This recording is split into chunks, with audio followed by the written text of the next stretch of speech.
From a failed newspaper cartoonist to the architect of the world's most beloved entertainment empire, Walt Disney's story is one of relentless imagination, calculated risks, and an almost obsessive belief that animation could be more than just a novelty. This is the extraordinary rise of a man who didn't just create cartoons, he invented an entire industry. So stick around as we trace the pivotal moments that transformed Walt Disney from a struggling dreamer into a visionary who would reshape entertainment forever. Walt Disney was born in Chicago on December 5, 1901, to a modest family struggling during the early 1900s. His childhood was marked by constant moving, financial instability, and a father who worked multiple jobs, often brutally. But it was during these lean years that young Walt discovered drawing as an escape. He would sketch in every spare moment, selling his drawings to neighbors for pennies. By age 9, he was already illustrating newspapers, dreaming of becoming a cartoonist in a world where cartooning was seen as the lowest rung of the art ladder. In 1917, Walt tried to enlist in World War I, but was rejected for being too young. Instead, he volunteered as an ambulance driver for the American Red Cross, a formative experience that took him to France and exposed him to a larger world. When he returned to Kansas City in 1919, he was 17 and hungry to make it in animation. He landed his first real job at the Pesman-Rubaugh Studios, earning just $40 a week. It was brutal work, but Walt was obsessed. He studied animation techniques relentlessly, even taking night classes in art. His co-workers noticed his dedication immediately.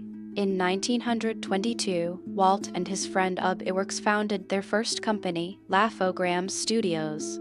They created short animated comedies that were technically impressive for the time, but the business collapsed within 2 years. Walt was basically broke.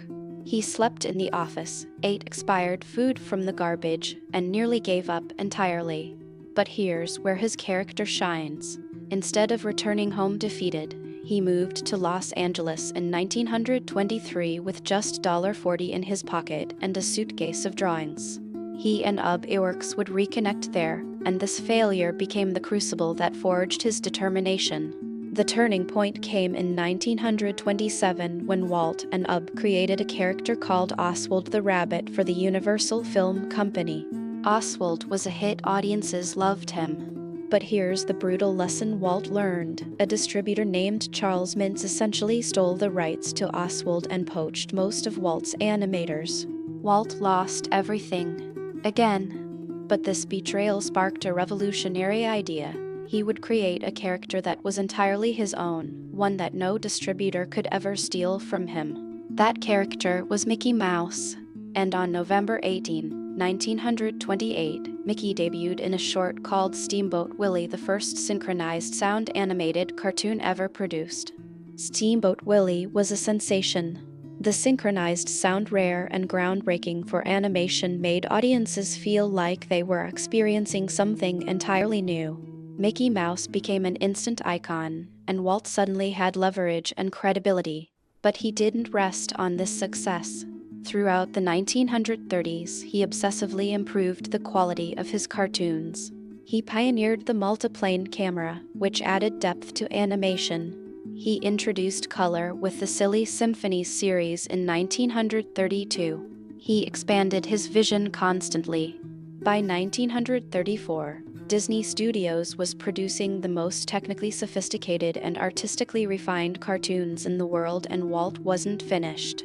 Here's where Walt made the boldest bet of his career. In 1934, he announced that Disney Studios would produce the first feature-length animated film ever made, Snow White and the Seven Dwarfs. The industry laughed at him. They called it Disney's folly. Feature animation had never been attempted because everyone believed audiences wouldn't sit through 83 minutes of animation. Banks wouldn't finance it. Studios mocked him publicly. But Walt had an unshakable belief in the emotional power of animation. He pioneered new techniques, trained a generation of animators, and spent nearly 4 years perfecting every frame. When Snow White premiered on December 21, 1937, it was a cultural earthquake. The film made over $186 million worldwide and proved that animation could tell profound, emotionally resonant stories. The success of Snow White catapulted Disney into the stratosphere. Throughout the 1940s, the studio released Pinocchio, Fantasia, Dumbo, and Bambi, each one expanding the boundaries of what animation could express. Fantasia, in particular, was Walt's artistic manifesto, a purely visual symphony that married animation to classical music in ways no one had ever imagined. Some of these films lost money initially, but Walt understood something crucial that most entertainment executives didn't. He was building legacy and audience loyalty. He reinvested his profits back into innovation, refusing to rest on what had already worked. By the mid-1940s, Walt Disney was no longer just a cartoonist. He was an artist, a filmmaker, a visionary. But animation alone wasn't enough for Walt. In 1950, he pivoted dramatically and released Cinderella, his first live-action adjacent fairy tale adaptation. Then came the 1950s shift into live-action films, nature documentaries, and television programming. While some longtime animators felt betrayed by this diversification, Walt saw it differently. He was expanding the universe of storytelling that bore his name. He created the Mickey Mouse Club on television in 1955, bringing Disney directly into American homes. He was no longer just making films, he was building a media empire that touched every aspect of entertainment. Then came Disneyland. On July 17, 1955, Walt opened the first theme park in Anaheim, California, an idea that everyone said was insane. Investors called it a money pit. Critics said Americans wouldn't pay to walk around in the heat. But Walt had a profound understanding of human psychology and nostalgia. He created immersive worlds where families could step inside the stories he had animated. Disneyland was a revolutionary concept, not just watching entertainment, but living inside it. The park was an immediate success, attracting over 1 million visitors in its first year. This single idea, the theme park, became a revenue stream that would dwarf the film studio itself and reshape the entire entertainment industry. By the late 1950s and early 1960s, Walt Disney had become a cultural institution. But he wasn't finished innovating. He invested heavily in television, producing shows like Zorro and The Wonderful World of Disney, which became must-see family programming. He continued making animated features like Sleeping Beauty and The Jungle Book. He even planned a second theme park, Walt Disney World in Florida, though he died before its opening in 1971. What's remarkable about Walt's late career choices is that they weren't about maximizing short-term profits, they were about building a legacy. Every decision was filtered through a simple question: does this serve the audience's sense of wonder? Walt Disney died on December 15, 1966, at age 65, but his empire didn't end, it accelerated. Today, the Walt Disney Company is worth over $150 billion and operates theme parks on 4 continents, produces content across every medium imaginable, and owns some of the world's most valuable intellectual properties. But here's what makes Walt's story truly extraordinary: he didn't just build a successful business. He transformed the way human beings experience storytelling itself. He proved that animation could move people to tears. He showed that entertainment could be both commercially successful and artistically meaningful. He understood that what people truly wanted was to believe in magic, to escape into wonder, and to share those experiences with their families.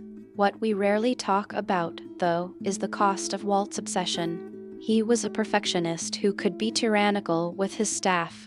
He demanded innovation constantly, which meant failure was always possible. He invested money in projects that lost millions. He had enemies in the business who called him a tyrant.